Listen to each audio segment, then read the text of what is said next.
Good morning बच्चों। आज हम हिस्ट्री क्लास 11th का 10 चैप्टर मूल निवासियों का विस्थापन इसको समझेंगे।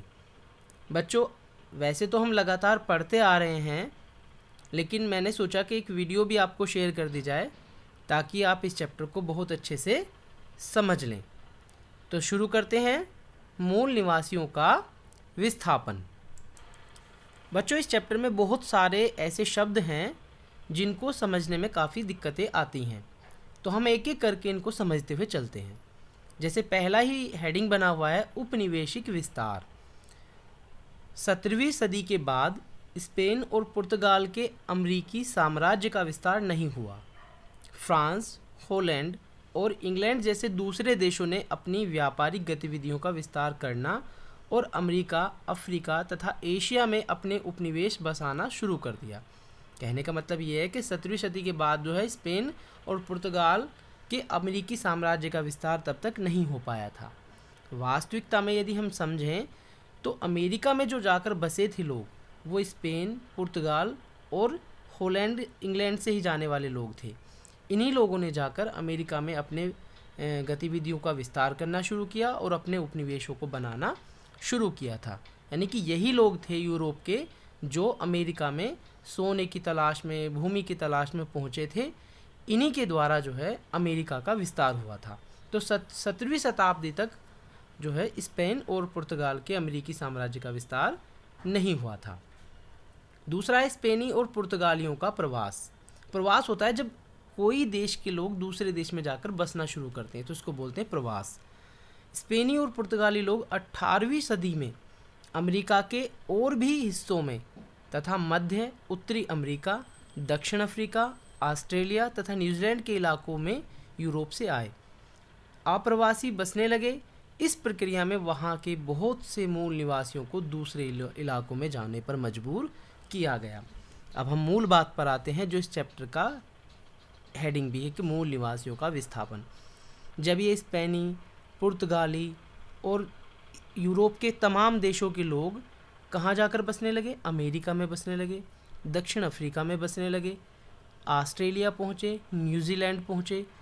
तो इस तरह से जब ये लोग जाकर वहाँ बसने लगे, इन लोगों ने वहाँ पर बड़ी बड़ी भूमियों का अधिग्रहण कर लिया, तो वहाँ पर जो रहने वाले मूल निवासी थे, जो वहाँ के स्थायी निवासी थे, उनको धीरे धीरे वहाँ से अपनी जगहों को छोड़कर दूसरी जगहों पर शिफ्ट होना पड़ा।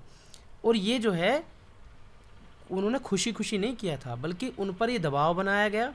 और उनके साथ में जब संघर्ष होना शुरू हुआ तो वो बेचारे सिकुड़ते चले गए। वो अपनी ज़मीनों को छोड़कर दूसरे इलाकों में सुरक्षित होने के लिए बसते चले गए। बच्चों, एक शब्द आता है कॉलोनी। आजकल हम बहुत इसको सुनते हैं कि वो कॉलोनी है, वहाँ पर ये कॉलोनी है। तो कॉलोनी शब्द आया कैसे, इसको बात करते हैं। 17वीं शताब्दी में यूरोपीय लोग जो थे वो दूसरे देशों में जब जाते थे और अपना प्रवास स्थापित कर ले, यानी कि वहाँ पर रहना जब शुरू कर देते थे, तो यूरोपीय लोगों की ऐसी जो बस्तियाँ होती थी उनको कॉलोनी कहा जाता था। यानी कि ऐसे समझिए कि जब भारत में अंग्रेज आकर बसे, डच आकर बसे, फ्रांसीसी बसे, तो इन लोगों की जो बस्तियाँ होती थी उनको कॉलोनी कहा जाता था। ठीक है, यानी उपनिवेशों में इन लोगों के रहने की जो बस्तियाँ होती थी उनको कॉलोनी कहा जाता था। 17वीं शताब्दी के 17वीं सेंचुरी की बात है। बाद में धीरे धीरे ये शब्द आगे बढ़ता चला गया। उपनिवेशों को देश का दर्जा। जब यूरोप से आए इन उपनिवेशकों के बाशिंदे होते हैं, मतलब वहाँ से आने वाले लोग यूरोपीय मातृ देश से स्वतंत्र हो गए, तो उन्हें राज्य या देश का दर्जा हासिल हो गया। यूरोप से आने वाले लोग जहाँ उनके उपनिवेश थे, यानी कि जहाँ वो जाकर बसे, और बसने के बाद उन्होंने अपने जो मातृ देश था, यानी कि अपना जो मदर कंट्री था, उससे जब अपना संबंध तोड़ लिया और जहाँ पर वो बस गए उसी के विषय में वो सोचने लगे, उसी के विषय में वो जानने लगे और उसी को अपना मूल देश मानने लगे, तो फिर उनको एक अलग राज्य या अलग देश का दर्जा हासिल होना शुरू हुआ। एक शब्द आता है बेटा सेटलर। सेटलर क्या होता है? जो शब्द है दक्षिण अफ्रीका में डच के लिए, आयरलैंड, न्यूजीलैंड और ऑस्ट्रेलिया में ब्रिटिश के लिए, और अमेरिका में यूरोपीय लोगों के लिए प्रयोग होता है। यहाँ पे एक बात आपको समझना होगा कि अफ्रीका में तो डच के लिए, क्योंकि अफ्रीकी जो क्षेत्र था वहाँ पर डच लोग डच लोगों के ये अधीन था। आयरलैंड, न्यूजीलैंड और ऑस्ट्रेलिया में ब्रिटिश लोगों ने यहाँ पर अपनी बस्तियाँ बसाईं। अमेरिका में भी यूरोपीय लोगों ने बस्ती बसाईं। सेटलर यानी कि वहाँ पर अपनी बस्तियों को सेट करने वाले और अपने निवासियों के लिए अपने निवास स्थान को सेट करने वाले लोग सेटलर कहलाए, यानी कि आबादकार कहलाए। जैसे कैप्टन कुक जब ऑस्ट्रेलिया पहुँचे तो उन्होंने देखा कि ये जगह रहने के लिए उपयुक्त है अंग्रेज़ों की, तो उन्होंने वहाँ पर उसको आबाद कर दिया अंग्रेज़ों से। वहाँ पर बहुत से लोग जाकर बसने लगे। ऐसे न्यूजीलैंड को जब खोजा गया, अफ्रीका में बहुत से स्थान खोजे गए। इसी तरह से न्यूजीलैंड, आयरलैंड, ये सब जगह के जो लोग जब वहाँ पर रहना शुरू किए इन्होंने, तो ये इन लोगों को सेटलर कहा गया, यानी कि इन्होंने अपने लिए वहाँ पर व्यवस्थाएं सेट कर ली रहने के लिए, और ये इन्होंने आबादी वहाँ पर स्थापित करनी शुरू कर दी। नेटिव एक शब्द है, नेटिव, इसका मतलब है कि ऐसा व्यक्ति जो अपनी मौजूदा निवास स्थान में ही पैदा हुआ था। 20वीं सदी के आरंभिक वर्षों तक यह पद यूरोपीय लोगों द्वारा अपने उपनिवेश के बासिंदों के लिए प्रयोग होता था, यानी कि उपनिवेश में रहने के बाद जो व्यक्ति वहीं पैदा हुआ उसके लिए नेटिव शब्द बोला जाता है, यानी कि मूल बाशिंदा। मान लो कोई अंग्रेज़ भारत में आकर बसा और उसके बच्चे यहीं पर पैदा हुए, तो वो क्या कहलाते थे? नेटिव कहलाते, यानी कि मूल बाशिंदा। अब वो भारत में पैदा हुआ इसलिए उसको नेटिव कहा जाएगा। ये अगला शब्द है बेमपुम बेल्ट, यानी कि रंगीन सीपियाँ होती थीं जिनको आपस में सिलकर एक बेल्ट बना दी जाती थी। इसे किसी समझौते के बाद, यानी दो समुदायों में जब संधि हो जाती थी, दो कबीलों में जब संधि हो जाती थी, तो इसको आदान प्रदान किया जाता था, यानी कि इसका लेना देना होता था बेमपुम बेल्ट का। ये संधि का प्रतीक थी। 18वीं सदी में पश्चिमी यूरोप के लोग सभ्य मनुष्य की पहचान इसमें समझते हैं साक्षरता, संगठित धर्म, शहरीपन के आधार पर करते थे। भाषाएं, उत्तरी अमेरिका में अनेक भाषाएं बोली जाती थी परंतु वे लिखी नहीं जाती थी। उत्तरी अमेरिका में आज भी बहुत सारी ऐसी सभ्यताएं हैं और भाषाएं हैं जिनको लिखा नहीं गया था उस समय, प्राचीन समय में, लेकिन बोली जाती थी। और पश्चिमी यूरोप के लोग जो मनुष्य की सभ्यता की पहचान किस बात में होती थी? साक्षरता में और संगठित धर्म के आधार पर और शहरीपन के आधार पर, यानी कि उनका शहर किस तरह से उन्होंने बसाया, इसके आधार पर जो है यूरोप के सभ्य लोगों की पहचान की जाती थी। एक शब्द आता है हमारे सामने, गोल्ड रश। ये गोल्ड रश था क्या? 1840 में कैलिफोर्निया में सोने के चिन्ह मिले तथा गोल्ड रश का प्रारंभ, रेलवे लाइनों का निर्माण, औद्योगिक नगरों का विकास, कारखानों की संख्या में वृद्धि हुई। अभी गोल्ड रश क्या था मैं बताता हूँ आपको। लोगों को लगता था, यूरोप वालों को, कि अमेरिका की जो ज़मीन है उसके नीचे सोना दबा हुआ है, और यदि वहाँ पर वो सोना खोज लिया जाए तो रातों रात अमीर हुआ जा सकता है। इसी सोने की तलाश में अमेरिका की तरफ लोगों का पलायन होना शुरू हुआ। ये इंग्लैंड, फ्रांस, स्पेन, हॉलैंड, पुर्तगाल जैसे देशों के जो नाविक थे उन्होंने जाकर वहाँ पर ज़मीनें खरीदनी शुरू की, रहना शुरू किया। तो इसको ही गोल्ड रश कहा जाता है, यानी कि सोने के प्रति जो आकर्षण है इसी को गोल्ड रश कहा गया है। और इस गोल्ड रश के चक्कर में ही यहाँ पर रेलवे लाइनों का निर्माण हुआ, औद्योगिक नगरों का विकास हुआ, कारखानों की संख्या में वृद्धि हुई।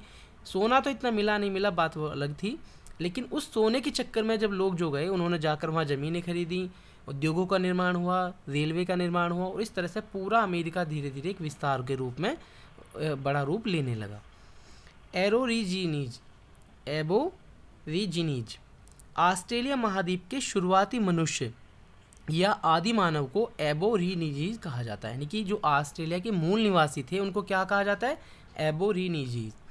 ठीक है, एबोरिजिनीज।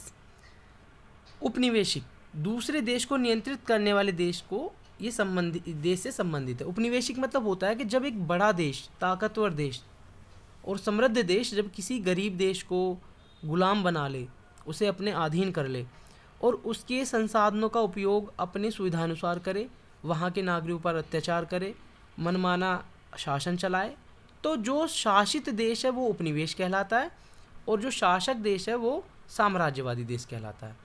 अब यहाँ पर एक बात समझनी होगी कि कभी कभी ज़रूरी नहीं है कि सीधे तौर पे शुरुआत में उपनिवेशी देश जो होता है वो शुरुआत में समृद्ध होता है, और कभी कभी वो गलत फहमी का शिकार हो जाता है, जैसे भारत के साथ हुआ। यहाँ पर इंग्लैंड हमसे ताकतवर नहीं था इतना, लेकिन क्या हुआ, वो शुरुआत में व्यापारी बन के आए, बाद में अधिकारी बन गए। ऐसे ही बहुत सी जगहों पर हुआ जहाँ पर ये लोग व्यापारी बन के गए, धीरे धीरे अधिकारी बन गए। ओरल हिस्ट्री, ओरल हिस्ट्री को एक तरह से हम कह सकते हैं कि ये कथाओं का इतिहास होता है, यानी कि ये लिखा हुआ इतिहास नहीं होता, ये हमारी दंत कथाओं में इतिहास होता है। आज भी हमारे दादी नानी बाबा बड़बाबा बहुत सारी ऐसी कहानियाँ सुनाते हैं जिनमें इतिहास छिपा हुआ है।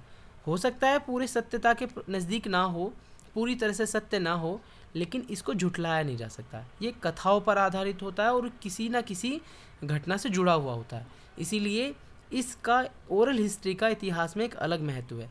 बहुत सारे ओरल हिस्ट्री के द्वारा ही हिस्ट्री के बहुत सारे चैप्टर्स तैयार किए गए हैं, क्योंकि सब कुछ लिखित रूप में हमें प्राप्त नहीं होता है। अगला शब्द है सब्सिडी अर्थव्यवस्था।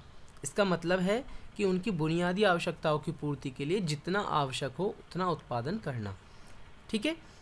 बहुसंस्कृतिवाद का मतलब है कि नीति जो मूल यूरोपीय और एशियाई प्रवासियों की संस्कृति के लिए समानता के उपचार का संबंध तय करती हो। यानी कि बहुसंस्कृतिवाद का मतलब बहुत सारी संस्कृतियों के बीच में समन्वय स्थापित करना।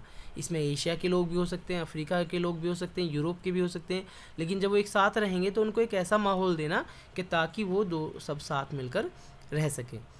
टेरा नूलियस एक नीति जिसका अर्थ है किसी दिए गए भूमि पर किसी के अधिकार को मान्यता देना।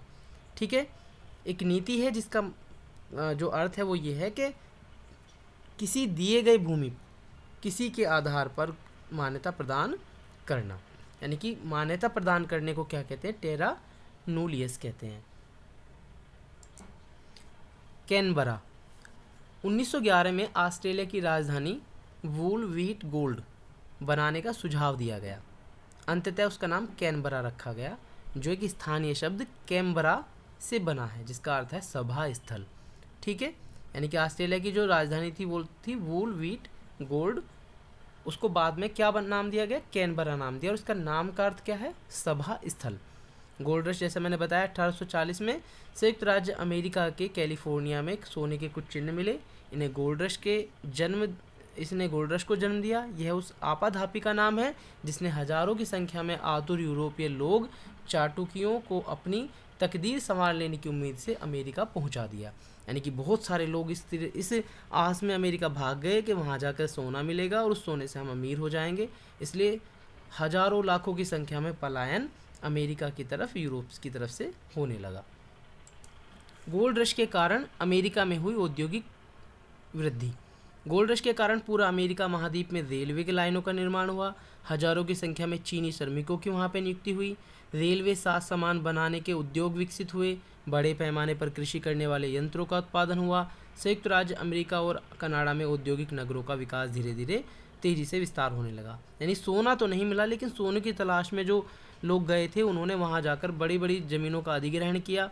वहाँ के मूल निवासी जो थे उनका विस्थापन धीरे धीरे होने लगा, और यूरोपीय लोगों ने वहाँ जाकर अपने लिए एक नया माहौल और नई दुनिया तैयार करनी शुरू कर दी, जिसमें एक तरह से पूरा औद्योगिकरण समाहित था, रेलवे लाइनों का विस्तार था, और यहाँ पर खेती के लिए नई नई तकनीकों का विस्तार होने लगा। इस तरह से कुछ ही दिनों में अमेरिका एक विशाल अमेरिका और समृद्ध अमेरिका बनकर सामने आने लगा। संयुक्त राज्य अमेरिका के मूल बाशिंदों को उनकी ज़मीन से बेदखल करना, जैसा कि इस चैप्टर का नाम है मूल निवासियों का विस्थापन। तो ये किस तरह से विस्थापित हुए, इनके बारे में देखो बताते हैं कि ब्रिटेन और फ्रांस से आए कुछ प्रवासी ऐसे थे जो छोटे बेटे होने के कारण पिता की संपत्ति के उत्तराधिकारी नहीं बन सकते थे। यानी कि यूरोप का नियम था कि वहाँ पर छोटे बेटे को उत्तराधिकारी पिता की संपत्ति में नहीं बनाया जाएगा। वे अमेरिका में मालिक बनना चाहते थे, इसलिए कैथोलिक प्रभुत्व के देशों में रहने वाले प्रोटेस्टेंट एवं प्रोटेस्टेंटवाद समर्थक देशों के कैथोलिक अनुयायियों ने यूरोप छोड़ दिया और एक नई ज़िंदगी शुरू करने के लिए वो अमेरिका में आकर बस गए। ऐसी फसलें उगाकर जो यूरोप में नहीं उगाई जाती थी मुनाफा कमाना चाहते थे ये लोग, और मूल बाशिंदों को बेदखल करना गलत नहीं मानते थे, क्योंकि उनके अनुसार मूल बासिंदे ज़मीन का उपयोग करना नहीं जानते हैं। उनका मानना ये था कि जो मूल बासिंदे हैं ये गंवार हैं और इनको जो है कुछ जानकारी नहीं है, और ऐसे में यदि इनको इनकी ज़मीन से भगा दिया जाए, हटा दिया जाए, उजाड़ दिया जाए तो ये भी गलत नहीं है, क्योंकि इनके प्रति जो व्यवहार था यूरोपियन का वो बड़ा ही एक तरह से खेदजनक था और अमानवीय था। एक घटना भी है कि एक कबीले के सरदार को इन लोगों ने पकड़ लिया, और ये कहा कि यदि आप हमें एक पूरा कमरा भरा सोना दे दो तो हम आपके सरदार को छोड़ देंगे। लेकिन बताते हैं कि सरदार की कबीले ने जब सोना दे दिया उतना, उसके बाद भी उसको गोली मार दी गई। तो इस तरह से तमाम अत्याचार यहाँ पर होने लगे और जो मूल बाशिंदे थे यानी कि मूल निवासी जो थे उनको अपनी ज़मीनों से बेदखल किया जाने लगा। धीरे धीरे वो लोग सिकुड़ते चले गए और अमेरिका की ज़मीन पर और अमेरिका के संसाधनों पर धीरे धीरे जो प्रवासी लोग थे उनका अधिकार होता चला गया। बात करते हैं कि बेदखल करने के तरीके क्या थे। धोखाधड़ी से ज़मीन ले लेते थे, पैसा देने में वादा खिलाफ़ी करते थे, ज़मीन बिक्री के समझौते पर दस्तखत करने के बाद मूल बाशिंदों को हटाने के लिए बाध्य किया जाता था। चिरोकी कबीलों को खदेड़ने के लिए अमेरिकी फ़ौज का उपयोग किया गया, जबकि वहाँ की जो सुप्रीम कोर्ट थी उसने ये बोला था कि इनको यहाँ से नहीं हटाया जाएगा। लेकिन सुप्रीम कोर्ट के आदेश को भी दरकिनार करते हुए वहाँ के राष्ट्रपति ने सेना की मदद से इन लोगों को वहाँ से उजाड़ दिया और ज़मीन के अंदर सीसा, सोना और खनिज होने का पता चलने पर मूल बाशिंदों को उनकी स्थायी ज़मीन से भी धकेल दिया जाता था। ये बात बड़ी स्पष्ट है कि अमेरिका की धरती के नीचे अनेक धातुएं, अनेक संसाधन भरी मात्रा में थे और जैसे जैसे पता चला इन लोगों को कि अमेरिका इतना समृद्ध जो है महाद्वीप है, तो इन लोगों ने जब ये पता चला कि ये जो मूल निवासी यहाँ पर रह रहे हैं, इस ज़मीन के नीचे कोई संसाधन है, कोई धातु है, कोई इस प्रकार का सोना, चांदी, तांबा या इस तरह की चीज़ें हैं, तो ये लोग तुरंत उन लोगों को वहाँ से हटा देते थे। इस तरह से अगर देखा जाए तो विश्व इतिहास में इतना अमानवीय कृत्य कहीं नहीं हुआ कि किसी मूल निवासी को उसकी ज़मीन से हटाकर बाहर फेंक देना, हटा देना, मार देना और उसके साथ अत्याचार करना। इसीलिए हम कहते हैं कि इतिहास, यदि हम किसी भी देश का इतिहास पढ़ें तो आज जो लोग हम भारत को मानवतावाद और बहुत सारी शिक्षाएं जो लोग देते हैं, यदि वो अपने गिरेबान में झांक के देखें तो उन लोगों ने इतिहास में इतने जघन्य अपराध किए हैं कि शायद उनके लिए उपमाएं छोटी पड़ जाएं, यानी कि उनके लिए उदाहरण छोटे पड़ जाएं। तो ये अभी ज़्यादा दूर की बात नहीं है। 18वीं और 17वीं शताब्दी में होने वाले ये इस तरह के अत्याचार हैं जो लगातार वहाँ पर होते रहे। आज भी अमेरिका के अंदर यदि हम देखेंगे तो गोरे और काले का इतना भेद है कि गोरे लोगों के अधिकार और काले लोगों के अधिकारों के बीच हमेशा टकराव होता है। अभी 2-3 महीने पहले की बात है, वहाँ पे कि जो पुलिसकर्मी था उसने किस तरह से एक काले व्यक्ति को, जब श्वेत व्यक्ति को मारा, तो कितने दंगे अमेरिका के अंदर हुए, कितने प्रदर्शन हुए। तो ये मानसिकता जो है वहाँ पर इसी तरह से छाई हुई है और बहुत से लोग भारत की जातिवादी व्यवस्था को लेकर कमेंट करते हैं और मानवतावाद के पाठ पढ़ाते हैं। उन्हें ज़रूर सोचना चाहिए कि यूरोप और अमेरिका जैसे जो अपने आप को सभ्यता का प्रतीक बताते हैं, उनके अंदर इतनी कमियां हैं कि यदि उनका इतिहास ठीक से बताया जाए, क्योंकि हमारे यहाँ पे हमारी कमियां बताई जाती हैं, तो उन्हें पता चलेगा कि उन्होंने कितना जो है जुल्म इन लोगों पर किया है।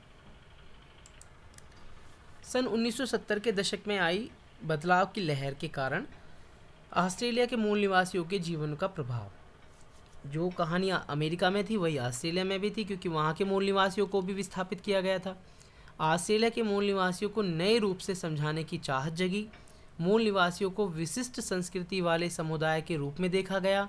प्रकृति और जलवायु को समझने की उनकी विशिष्ट पद्धतियों को पहचाना गया। मूल निवासियों की धरोहर जैसे कथाएँ, कपड़ा साजी, चित्रकारी और हस्तशिल्प को सराहा गया। उनकी संस्कृति का अध्ययन करने के लिए विश्वविद्यालय विभाग खोले गए। संग्रहालय में उनकी कलाकृतियों को जगह दी गई। कहने का मतलब ये है कि जब 1970 में ऑस्ट्रेलिया के मूल निवासियों के विषय में चर्चा हुई तो फिर वहाँ के कुछ उदारवादी लोगों ने सोचा कि इन लोगों की सभ्यता और संस्कृति को भी सहेजना पड़ेगा, और इसके लिए बहुत सारे काम जैसे कि लिखे हुए हैं वहाँ से करने शुरू हुए। बच्चों, इस चैप्टर के कुछ प्रश्न उत्तर हैं जिनको मैं एक बार समझा देता हूँ। जैसे कि है, नेटिव का अर्थ स्पष्ट कीजिए। ऐसा व्यक्ति जो अपने ही मौजूदा निवास स्थान में पैदा हुआ था उसे मूल निवासी कहा गया, यानी कि नेटिव कहलाता था। सेटलर दक्षिण अफ्रीका में डच के लिए, आयरलैंड, न्यूजीलैंड और ऑस्ट्रेलिया में ब्रिटिश के लिए, अमेरिका में यूरोपीय लोगों के लिए सेटलर शब्द का उपयोग होता था। इन उपनिवेशों की जो राजभाषा थी वो अंग्रेज़ी थी। उत्तरी अमेरिका के मूल निवासियों को यदि दो विशेषताएं देखें तो एक तो समूहों में नदी के आसपास रहते थे, मछली और मांस खाते थे, सब्जियां तथा मकई उगाते थे। उसके अलावा पश्चिमी यूरोप के लोगों को अमेरिका के मूल निवासी किन कारणों से असभ्य प्रतीत स्पष्ट हुए। सभ्यता की पहचान क्या थी? साक्षरता थी, संगठित धर्म था और शहरीपन था। ये सभ्यता के पहचान चिन्ह थे, जैसे कि मैं पहले भी चर्चा कर रहा था। लेकिन ये वहाँ तो था नहीं, इसलिए अमेरिका के जो मूल निवासी थे उनको जो है यूरोपीय लोग क्या समझते थे? असभ्य समझते थे, क्योंकि ना तो इनका कोई संगठित धर्म था, ना शहरीपन था और ना साक्षर थे। अब साक्षर तो वो अंग्रेजी के आधार पर तय करते थे कि जिससे अंग्रेजी आती है वो साक्षर है, लेकिन वास्तविकता ये थी कि उन लोगों की भी अपनी एक भाषा थी, अपनी एक लिपि थी, अपनी एक संस्कृति थी।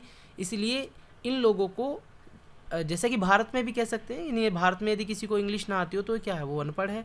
साक्षर तो चलो मान लिया जाएगा, लेकिन अनपढ़ और गंवारी कहा जाता है। इसी तरह से जो हम एक मानसिकता सेट कर लेते हैं, यानी वहाँ पर भी ये मानसिकता तय कर ली गई, यदि संगठित भाषा नहीं है, संगठित धर्म नहीं है, शहरीपन नहीं है, तो वो यानी कि क्या नहीं है? सभ्य नहीं है। उत्तरी अमेरिका के संदर्भ में रिजर्वेशंस के क्या तात्पर्य हैं? तो मूल निवासी छोटे इलाकों में जो है कैद कर लिए गए। यह प्राय ऐसी ज़मीन होती थी जिसके साथ उनका पहले से कोई रिश्ता नहीं होता था। इनकी ज़मीनों को यह नाम दिया गया, रिजर्वेशन नाम दिया गया। कहने का मतलब उनको इकट्ठा कर लिया गया मूल निवासियों को, और एक जगह घेर दी गई और उस जगह में उनको डाल दिया गया, यानी यहाँ से ना बाहर जाएंगे और ना कहीं फैलेंगे। वो जगह ऐसी होती थी जिससे उनका कोई दूर दूर तक संबंध नहीं होता था, जबकि मूल निवासियों का संबंध प्रकृति से होता था, पेड़ पौधों से होता था, वहाँ के जानवरों से होता था। तो अगर उन्हें एक जगह आप डाल दोगे तो कैसे जी पाएंगे? कैसे वो अपनी जीवनचर्या चला पाएंगे? क्योंकि बाहर की दुनिया में तो उनके लिए कुछ है नहीं, ना उनकी भाषा है, ना उनकी संस्कृति है, ना उनका रोजगार है। तो ऐसे में इससे बड़ा अत्याचार और क्या हो सकता है? गोल्ड रश के विषय में मैंने बताया कि 1840 में जो संयुक्त राज्य अमेरिका में के कैलिफोर्निया में सोने के चिन्ह जो मिले, उसके लिए जो भागदौड़ शुरू हुई यूरोप से कि चलो भी अमेरिका और वहाँ से सोना प्राप्त होगा और हम अमीर बन जाएंगे, इसी को गोल्ड रश कहा गया। कनाडा और न्यूजीलैंड शब्दों की उत्पत्ति किस प्रकार हुई? तो बताते हैं कि कनाटा जो है वो शब्द है, उससे कनाडा की उत्पत्ति हुई है। कनाटा का मतलब होता है गांव। 1535 में जोक कर्टियर ने जो है इसको खोजा और कनाटा का मतलब होता था गांव, ठीक है। और न्यूजीलैंड को जो खोज की वो हॉलैंड के तासमान ने की। उन्होंने 1642 में इन टापुओं को देखा। जी का मतलब होता है समुद्र और लैंड मतलब ज़मीन। न्यूजीलैंड नए समुद्री ज़मीन, इसका नाम होगा नए समुद्री ज़मीन, इसको न्यूजीलैंड नाम दिया गया। तासमान जो थे उसने इसकी खोज की। ये नई दुनिया के देशों के नाम है, जैसे कि कनाडा।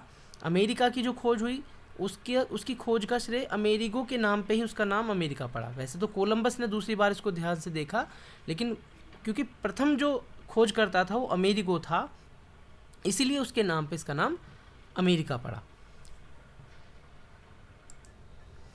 उत्तरी अमेरिका के मूल निवासियों की किन्हीं 5 महत्वपूर्ण विशेषताओं को तो बता दें तो उत्तरी अमेरिका के पहले बाशिंदे 30,000 साल पहले बेरिंग स्ट्रेट के आर पार फैले भूमि सेतु के रास्ते एशिया से आए थे।